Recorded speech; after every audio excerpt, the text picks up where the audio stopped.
بسم اللہ الرحمن الرحیم۔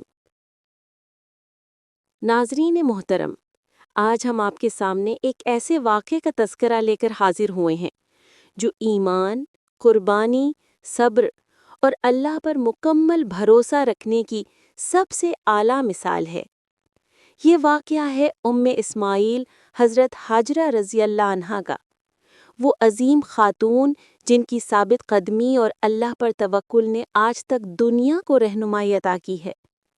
یہ واقعہ صرف تاریخ نہیں، یہ ہر اس انسان کے لیے مشعل راہ ہے جو مشکل حالات میں گھبرا جاتا ہے، جو آزمائشوں میں اپنے رب کی رحمت سے مایوس ہونے لگتا ہے۔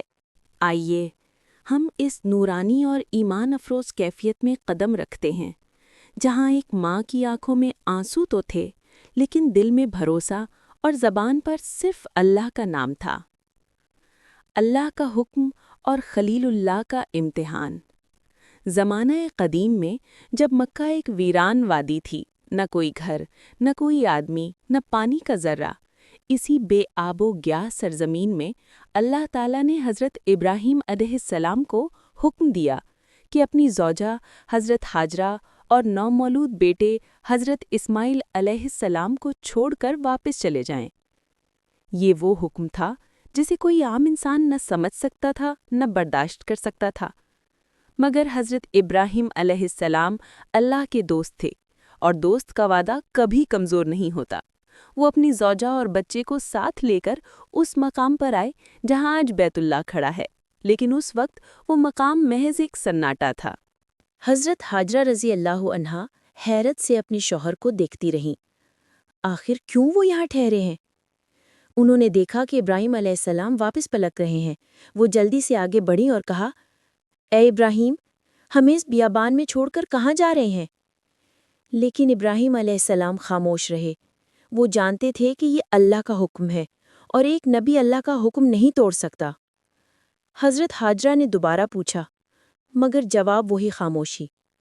آخر کار ہاجرہ رضی اللہ عنہا نے سوال کیا، کیا یہ اللہ کا حکم ہے؟ یہ سن کر ابراہیم علیہ السلام رک گئے، سر جھکایا اور ہاں میں جواب دیا، اور اس عظیم خاتون کے دل میں عجیب سا سکون اتر آیا۔ انہوں نے کہا، اگر یہ اللہ کا حکم ہے تو پھر وہ ہمیں ضائع نہیں کرے گا۔ یہ وہ جملہ ہے جو آج بھی ہر مومن کے ایمان کو تازگی دیتا ہے۔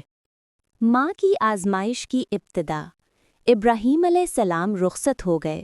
ہاجرہ کے سامنے خالی وادی تھی، ایک معصوم بچہ تھا اور تھوڑا سا پانی اور کھجوریں۔ کچھ دیر تک وقت سکون سے گزرا، مگر جلد ہی پانی ختم ہونے لگا۔ بیٹے اسماعیل پیاس سے بے چین ہو کر رونے لگے۔ ماں کے دل پر قیامت ٹوٹ رہی تھی، لیکن ہاتھ کچھ نہ تھا۔ ایک لمحہ وہ تھا جب ہاجرہ رضی اللہ عنہا کی آنکھیں آسمان کی طرف اٹھیں۔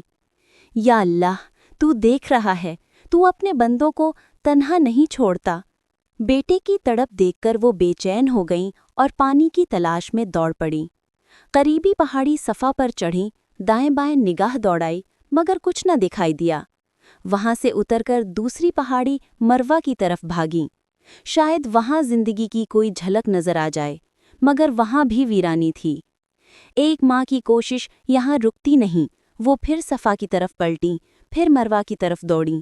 یہ دوڑ صرف پانی کے لیے نہ تھی، یہ بھوک اور پیاس کے لیے بھی نہ تھی، یہ محبت تھی، یہ ممتا تھی، یہ ایمان تھا، یہ توکل تھا۔ 7 مرتبہ وہ اس راستے پر دوڑتی رہیں۔ یہ منظر اللہ کو اتنا پسند آیا کہ آج حج اور عمرہ کرنے والے لاکھوں مسلمانوں پر صفا و مروہ کی سعی لازمی قرار دے دی گئی۔ یہ دنیا کی واحد دوڑ ہے جو اللہ نے عبادت بنا دی، ماں کی عظمت کے نام۔ زمزم کا معجزہ۔ جب ہاجرہ مروہ سے واپس آئیں تو دیکھا کہ بچے کے قدموں کے پاس زمین سے پانی ابل رہا ہے۔ حضرت اسماعیل اپنے پاؤں رگڑ رہے تھے اور اللہ نے اس جگہ سے پانی کا چشمہ پھوٹا دیا۔ حضرت ہاجرہ گھبرا کر کہنے لگی، زمزم زمزم، یعنی آہستہ بہہ آہستہ بہہ۔ وہ پانی کو روکنے کے لیے اپنے ہاتھوں سے دیوار سا بناتی جاتی تھی۔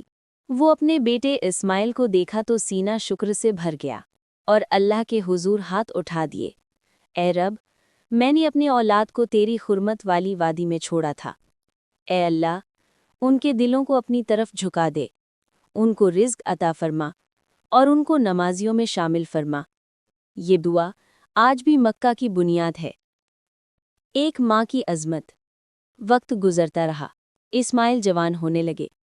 ایک دن اللہ نے ابراہیم علیہ السلام کو حکم دیا کہ وہ اپنے بیٹے کو قربان کریں۔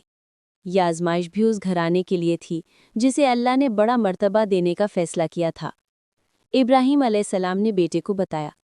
اسماعیل نے کہا، ابا جان، جو حکم ملا ہے کر ڈالیے، آپ مجھے صبر کرنے والوں میں پائیں گے۔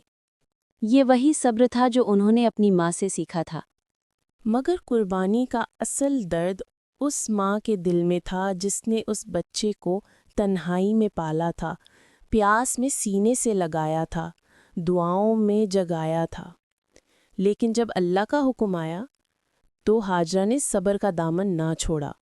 یہ ان کی تربیت کا کمال تھا۔ قربانی میں اللہ نے اسماعیل کی جگہ ایک دمبا نازل فرما دیا، مگر اللہ نے اس گھرانے کی عظمت کو ہمیشہ کے لیے محفوظ کر دیا۔ حضرت ہاجرہ، خواتین کے لیے کامل نمونہ۔ حضرت ہاجرہ کی زندگی سادگی، شکر اور توکل کا مجموعہ تھی۔ انہوں نے اللہ کے حکم پر صبر کیا، ایک خالی وادی میں بچے کی پرورش کی، مشکل میں گھبرا کر بیٹھ نہیں گئیں، کوشش کی، دوڑیں، اور اللہ نے معجزہ عطا کیا۔ اللہ نے ان کی دوڑ کو عبادت بنا دیا۔ ان کی ثابت قدمی کے باعث پوری امت قیامت تک صحیح کرے گی۔ ان کے بیٹے سے اللہ نے نبوت اور مکہ کی آبادی کو جنم دیا۔ حضرت ہاجرہ ہم سب کو یہ درس دیتی ہیں کہ اللہ کبھی اس انسان کو ضائع نہیں کرتا جو اس پر بھروسہ رکھتا ہے۔ ناظرین محترم، حضرت ہاجرہ رضی اللہ عنہا کا یہ واقعہ آج بھی ہر مسلمان کے لیے امید کا پیغام ہے۔